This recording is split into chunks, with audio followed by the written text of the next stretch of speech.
News 19 और आज का मतदाता टीवी में विनीत त्यागी जी आपका स्वागत है। नमस्कार सर। विनीत जी, आपको टैक्सेशन बार के नवनिर्वाचित युवा अध्यक्ष निर्वाचित होने पे हमारी टीम की तरफ से बहुत बहुत हार्दिक शुभकामनाएं। धन्यवाद। और सर, कल ही जो है वित्त मंत्रालय की तरफ से सीतारमन जी के द्वारा से बजट पेश किया गया है। तो मैं चाहूँगा जो कल बजट आया है हमारे देशवासियों के लिए एक युवा दृष्टिकोण क्या है आपका? माननीय वित्त मंत्री जी ने जो बजट पेश किया है उससे युवाओं के लिए नए रोजगार सृजन की तरफ जो उनका ध्यान आया है उसका मैं स्वागत करता हूं। और मैं चाहता हूं कि जो है बजट की जो है प्रशंसा की जाए और जो देश में विकास कार्य चल रहे हैं उनमें जो है गति आए, उसके लिए ही एक अच्छा बजट पेश किया गया है। अल्प आय वर्ग और निम्न आय वर्ग पर भी विशेष ध्यान दिया गया है।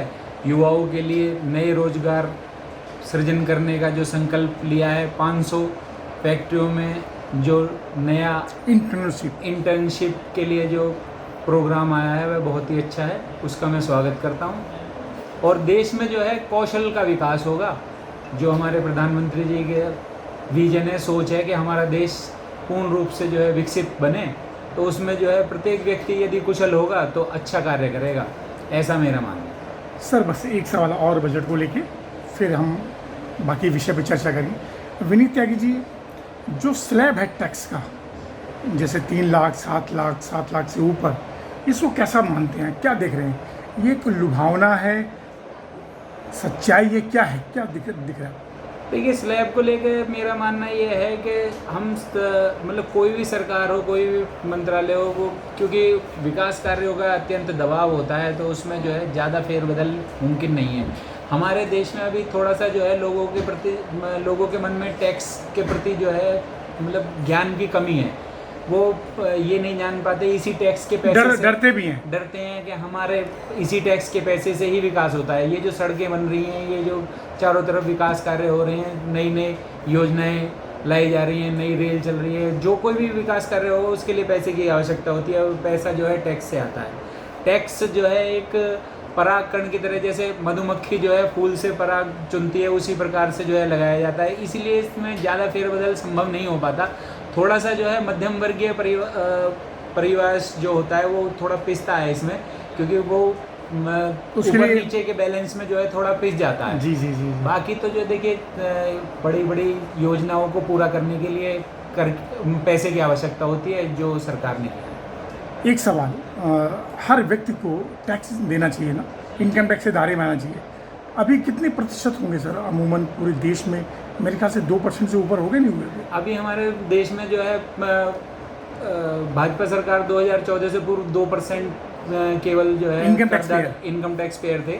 अभी जो है मोदी जी के नेतृत्व में आके जो है 3 से ऊपर इनकम टैक्स पेयर, 3% से ऊपर हुआ है।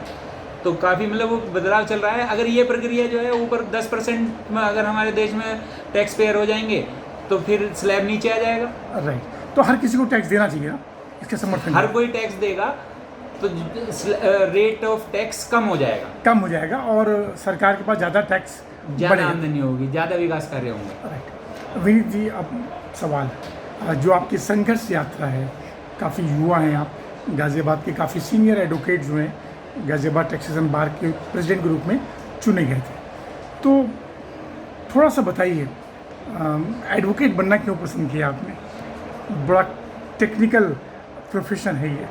देखिए, मेरा मानना ये है कि देश को यदि कोई नई सोच, नई राह, समाज की सेवा करने की यदि किसी के अंदर सामर्थ्य है तो वो एक अधिवक्ता है।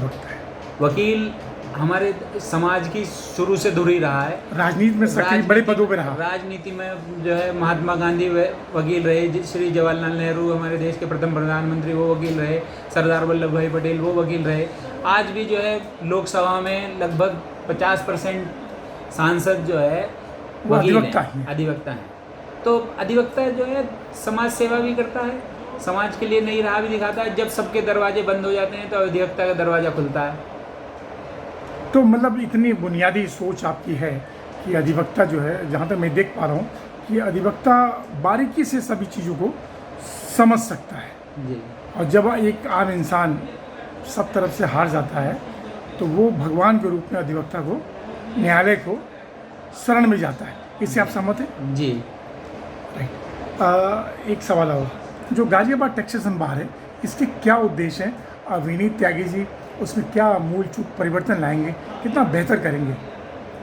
देखिए, गाजियाबाद टैक्सेशन बार का हमारा गठन हुआ था एक कर अधिवक्ताओं के समूह को जो है bar council of Uttar Pradesh में प्रतिनिधित्व मिल सके, एक पहचान बन सके, क्योंकि कर के क्षेत्र में जो है नॉन अधिवक्ता भी प्रैक्टिस करते हैं। तो एक अधिवक्ताओं के समूह को जो है एकत्रित करके हमारे सीनियर्स ने जो है लगभग 25-26 साल पूर्व जो है एक संस्था का गठन किया, गाजियाबाद टैक्सेशन बार। मैं उनको जो है बहुत बहुत धन्यवाद करता हूँ, उन्होंने इस तरह किया। मेरा अपना मानना ये है कि मैं जो पुरानी परंपराएं हैं उनको अविलंब रूप से जो है जारी रखूँगा, और कुछ नए बदलाव, जिस प्रकार के जो है आज कानून बदल गया है, जीएसटी बदल गई है, जीएसटी लागू हो गया है, तो उसमें अधिवक्ताओं का जो है प्रतिनिधित्व जो है सरकार द्वारा जो है कानून में कम कर दिया गया है। तो उसको देखते हुए मैं चाहता हूं कि हमारे अधिवक्ताओं की आय पर कोई फर्क ना पड़े, तो उनको नए नए कानूनों में प्रैक्टिस करने के लिए प्रेरित करूंगा। और मैं चाहता हूं कि मतलब कुछ अधिवक्ता हमारे जो है ज्ञान प्राप्त करते रहें, नया नया जो कानूनी प्रक्रिया है उसमें वो डायरेक्ट जुड़ जाए। हाँ, मतलब एक अधिवक्ता हमेशा लास्ट टाइम तक प्रैक्टिस करता है, कभी परफेक्ट नहीं हुआ, प्रैक्टिस करता है। जब हम प्रैक्टिस करते हैं तो उस प्रक्रिया को सतत रहने चाहिए, हमें ज्ञान प्राप्त करते रहना चाहिए। जहाँ से भी हमें ज्ञान मिले, किताबों का ज्ञान, वेबिनार्स का ज्ञान, वो करते रहना चाहिए। उसके लिए मैं जो है अपनी संस्था के लिए नए नए वक्ताओं को लाकर उनका ज्ञानवर्धन कराने का प्रयास करूंगा। और भी अमूलचूल परिवर्तन जो मेरी संस्था को जरूरत होगी किसी भी तरीके से, सबसे पुरानी संस्था है आपकी, मैं उसमें जो है कंधे से कंधा मिलाकर सबका, वरिष्ठ जनों का सहयोग लेकर अपने युवा साथियों का पूरा सहयोग करूँगा। सर, जो युवा अधिवक्ता आता है, जब नया नया लॉ करके आदमी आते हैं, अधिवक्ता आता है, टैक्सेशन बार की प्रैक्टिस, 2 मिनट आप टैक्सेशन बार की मुझे प्रैक्टिस करनी है, उसको क्लाइंट मिलते नहीं, बड़ी दिक्कतें होती हैं, चाहे वो सिविल में हो, टैक्सेशन में हो, कहीं पे भी हो। तो उनकी आर्थिक स्थिति को मजबूत करने की कोई बड़ी सोच आपके संगठन की है? मैं स्टडी सर्कल के माध्यम से अपने नए अधिवक्ताओं का जो है ज्ञान अर्जन करने का प्रयास करता हूँ, ज्ञानवर्धन करने का प्रयास करता हूँ, उनकी आर्थिक मजबूती, जिससे उनको जो है आर्थिक स्थिति में सुधार हो। नए नए उनको किसी भी प्रकार का जो है कोई डिपार्टमेंट में किसी भी प्रकार की कोई परेशानी हो तो उनके साथ मैं हमेशा तैयार हूँ। और उन्हें कोई आर्थिक मदद यदि अलग से कुछ चाहिए किसी प्रकार से, तो मैं उसके लिए तैयार। वो आपका जो है संगठन जो है उसे करेगा। सर, कांवड़िया यात्रा स्टार्ट हो गई है, बड़ा विवादों में रहा, और योगी जी का एक फरमान कि हर किसी को नेम प्लेट लगाना है, नहीं लगाना है, अल्टीमेटली सुप्रीम कोर्ट ने एक डिसीजन दे दिया। उसका समर्थन करते हैं सुप्रीम कोर्ट के डिसीजन का? देखिए, मेरा मानना ये है कि जो है यदि किसी व्यक्ति की जो है जानकारी, उसका जो है आइडेंटिटी डिस्क्लोज हो रही है तो उसको में कोई दिक्कत की बात नहीं है। इसको बेवजह का विवाद तूल दिया गया है। केवल जो है कोई व्यक्ति राजनीतिक महत्वाकांक्षा को देखते हुए इस तरह की प्रक्रिया हुई है। आइडेंटिटी डिस्क्लोज करना मतलब अच्छी बात है, इसमें कोई बुरी बात नहीं। राइट। तो सर, कांवड़ यात्रियों के लिए शुभकामना संदेश क्या देना चाहेंगे? भगवान भोलेनाथ की कृपा प्रत्येक कांवड़िया पे बनी रहे। मैं हम लोग पर भी बनी रहे। इतनी दूर से जो लोग गंगा जल लेकर भगवान भोलेनाथ का अभिषेक करने के लिए चलते हैं, उनको जो कष्ट हो उसको भगवान उनका कष्ट दूर करें।